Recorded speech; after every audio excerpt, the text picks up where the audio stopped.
Jason, today's episode of the Lee Summit Town Hall podcast is brought to the good people by Budget Blinds of Lee Summit. Budget Blinds! Hey, did you know Budget Blinds is your home for Signature Series shades? All hail. Our robot shade overlords. Oh, fine. I'm just going to leave it out there for people to put in their mind, and you went and filled it for them. That you are not leaving it up to people's imagination. You know, much like the window treatments in that store, they're there to fill empty space. That's me. I bet you would actually really appreciate right now, in the middle of this weather, some automated like thermal shades to go over the windows of your creaky old house. I would like those. And so, if it weren't too cold for me to leave the house, I would be up there shopping. You would go to downtown Lee Summit and see our friends at Budget Blinds? I'd tell them Jason Nick sent me.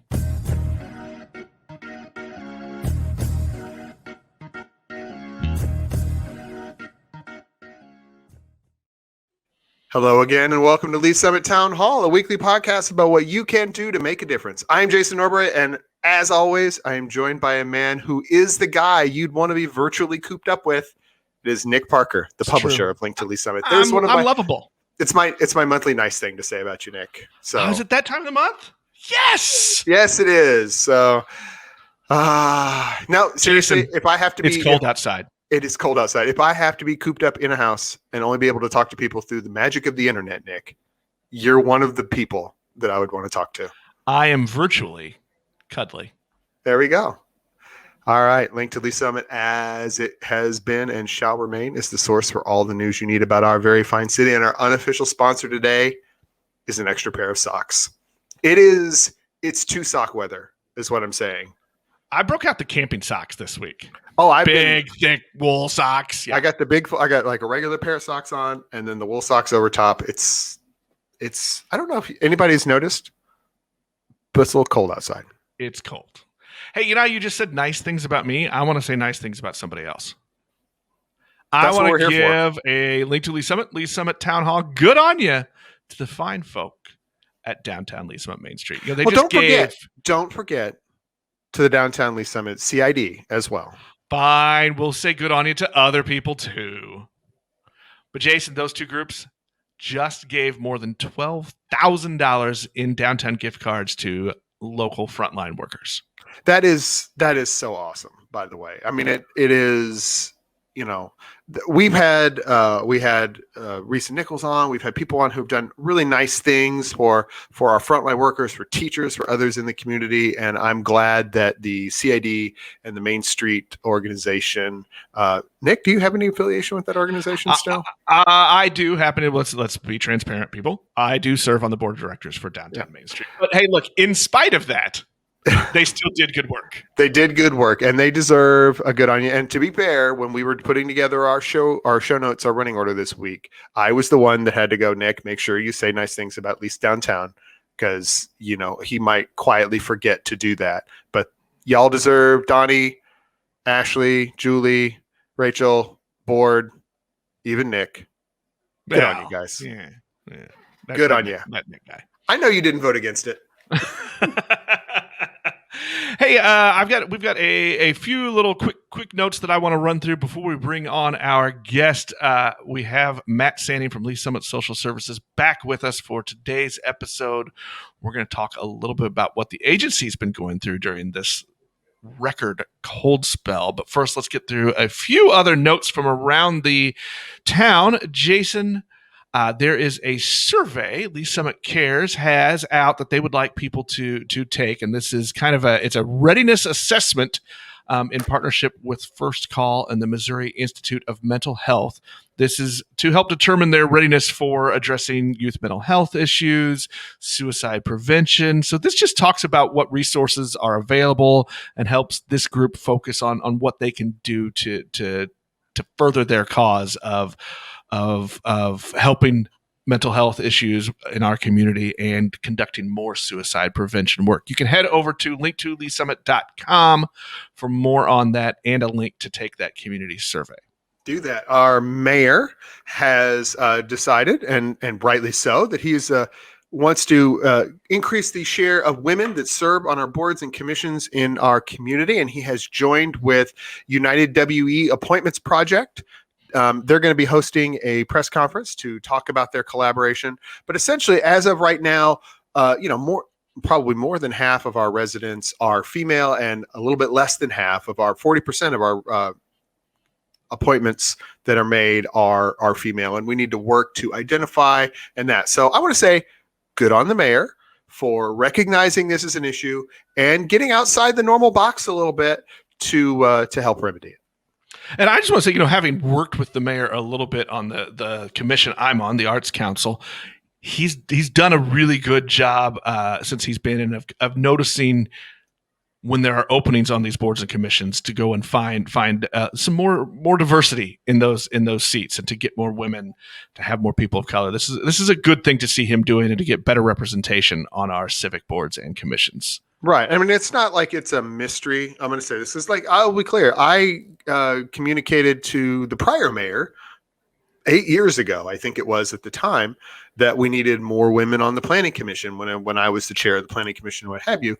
And it is a challenge. And any either mayor, Mayor Messerly, Mayor Rhodes, Mayor Baird, any of the mayors of the cities that surround us will tell you it's a real challenge to find people to fill those roles, let alone try to make sure that you are doing it in a more representative way. And I think it speaks well of the mayor's desire to do this, that he has reached out or agreed to work with an outside group to increase the number of tools in the toolkit to do that. That'll have I think a good impact on our boards and commissions as well as the community as large. And there, Jason, is symmetry. We started our news and notes with a good on you, and we finished with another one. Good on you to the mayor. Jason, let's bring in our guest for today, Matt Sanning, the executive director for Lee Summit Social Services. Matt, how are you today? I'm just thankful to be here. You guys are amazing, and I enjoy listening to you and making fun of you when I'm not on camera. Well, that's fair. I will say that as a whole, this is Nick has shifted some of our software, and so it's an interesting. Now we have the capacity to bring people like on and off camera and things of that nature on the video production. For those of you who are watching us or just listening to us on the audio, you'll see that. So Matt has appeared suddenly upon my screen, and there he is out there. So Matt, I don't know if you've noticed, it's been cold this week. It's been insane. Yeah, this has been nuts, and it's it's funny. We knew it was coming. But we're still working our tails off, because no matter how much you plan, you still got to work more and harder. So, yeah. Well, let's talk a little bit about we did know this was coming, and the meteorologists and Weather Channel people, they told us this was going to be record cold. But can you really be prepared, Matt? And I'm going to talk specifically about your agency. Can you really be prepared enough for the effects the weather has on people in our community?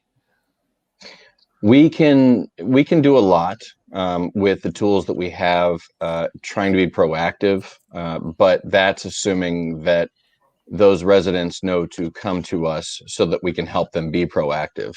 When we talk about winterization and putting things like plastic over the windows to reduce the airflow and the usage of utilities, gas and electric, those are all things that we can talk about to be prepared.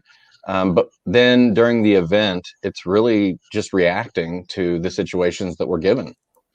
So what are some of the things now? I mean, so just, Matt's our friend. And so we talked to Matt, and you were up, and other people from the agency were active very, very early Tuesday morning, like 2 a.m. on Tuesday morning, working through that whole thing. What were the things you were seeing and reacting to specifically when we were, 15 below and the very worst of it was on us?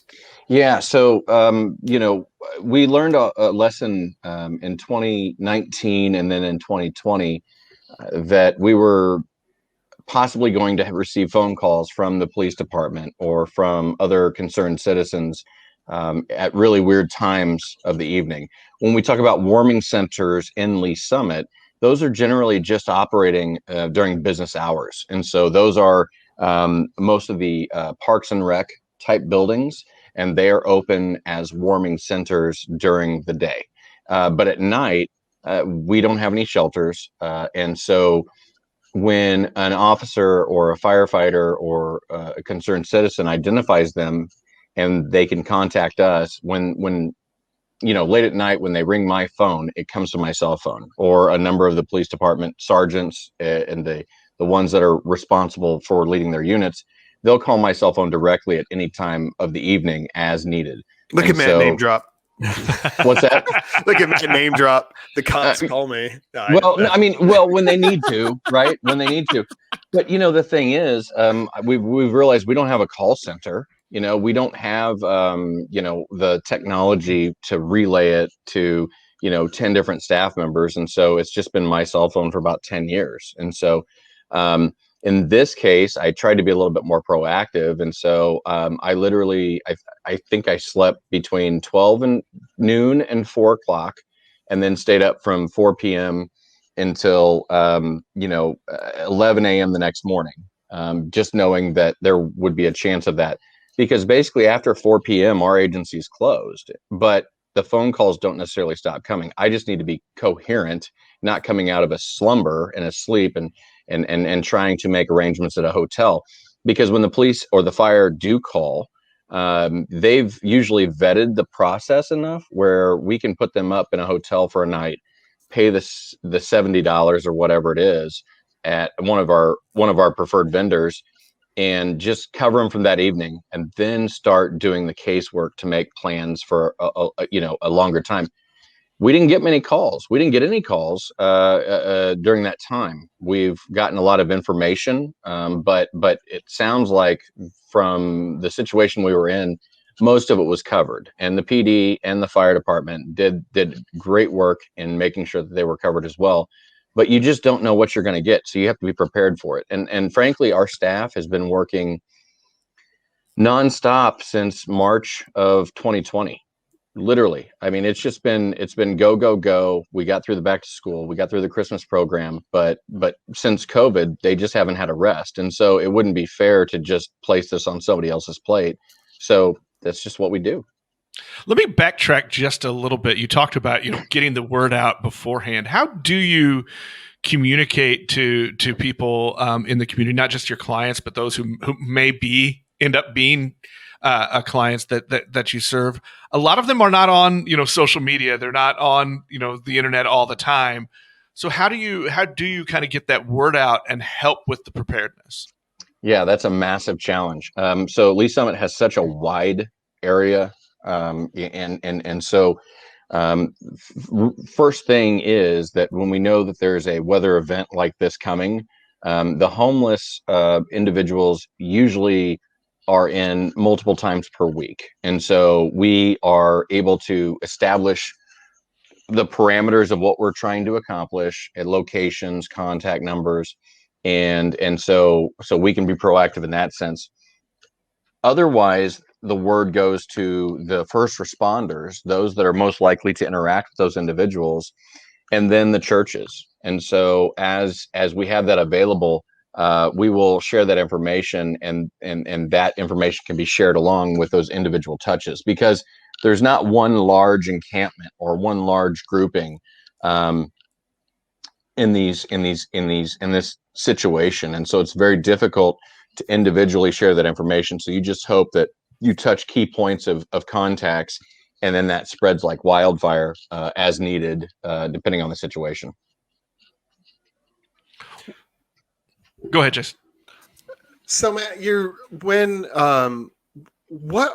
so you said most of the time it's first responders and people like that are reaching out to you, but also obviously other individuals can as well. What are the police and the fire department and first responders looking for before they call you? What are the triggers for them to call you?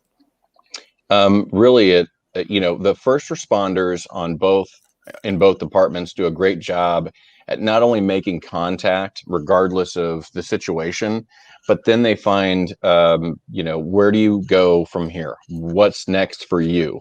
And so when they go through that triage, that's when they go through a checklist, and then they figure out entities they need to reach out to if there's something more desperate. 2 years ago, for example, a wheelchair bound individual, his van broke down in Lee Summit as he was trying to come through Missouri to get to Arkansas for his medication. And so his van was broke. He didn't have any money.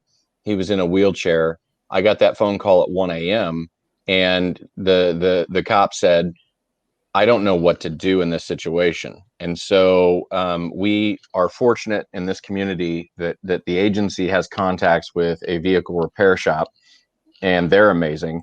And then we had contacts at a hotel. So we had a tow truck take the van to the repair place. We asked the police department to take him to the hotel, and he received the continental breakfast and great care. But and a plug for Best Western Plus in Lee Summit over by Lakewood. They took care of this gentleman, and they did it in a great way. So for 4 days, we had that hotel set up, and we had his vehicle being repaired. And so the agency's responsibility there was just to make sure that he was able to get to where he needed to go. That's not always the case with others. They find their way to Lee Summit, and they're kind of just here. So when the police and fire make those contacts, they do a bit of a triage, and then they will reach out to the entities that will be most likely to help them out. Now, there's been a few times where the police or fire have decided to pool their money together and put them up in a hotel for a night on their own dime. And we certainly don't want that if we have the resources to do it. It's been a little bit more challenging during COVID, but there's no question where the heart is, where their heart is, and what their intent is. It's to take care of these folks. And so we really appreciate that partnership, and that's why we do our best to accommodate them, because when they call, we know it's important, and we know that it's something that we really need to react to and deal with as a community. What we're looking at this week, right now, what are the big issues that you're seeing? I mean, is it mostly is it loss of power for those that are in homes? Is it those who are without a home that trying to find a place for them to be where it's warm? What are really the big issues that you're seeing? Yeah. So first and foremost, in our community right now, and this is a very cyclical process that we've seen over the last 7, 8, 10 years, is that when it gets cold, and because we don't have the resources, we do see fewer homeless. They find places to go that will ensure their safety, and that's not always the case. And those are the ones that we try to address. So we're talking about warming centers, we're talking about shelters and things like that, and it's primarily in Kansas City. And so the biggest issue at this particular time, which is something we haven't experienced in a couple of years. Last year, we got a scare, but we didn't really deal with a long-term weather-related event to this extent. So now it's the compounding challenges that we're having with an extended cold spell. And so with Evergy's and the South Power, whatever it is, process, they were doing rolling blackouts. So the challenge with lower income families right now is that if the power goes out, because of the infrastructure of that home, the power may not come back on. And 30 to 60 minutes is fine in most cases. But with some of these homes and the reports that we've gotten, it's 2 to 4 hours. And when you have a piece of plywood that separates your outside from your inside and no insulation, that becomes problematic. And so those are the things that we're a little bit more concerned about. It's the lower income housing that doesn't have all the modern efficiencies that new houses do. And so that's the biggest concern right now, as well as the blackouts. You add all those together. Last year, a lady, we were trying to find firewood for an individual, and she resorted to burning her furniture because we couldn't find firewood in time. It didn't turn out well. It was a really bad deal. And so we wear that every single day in the sense of, you either find it or something bad could happen. And so we take this very seriously in that sense.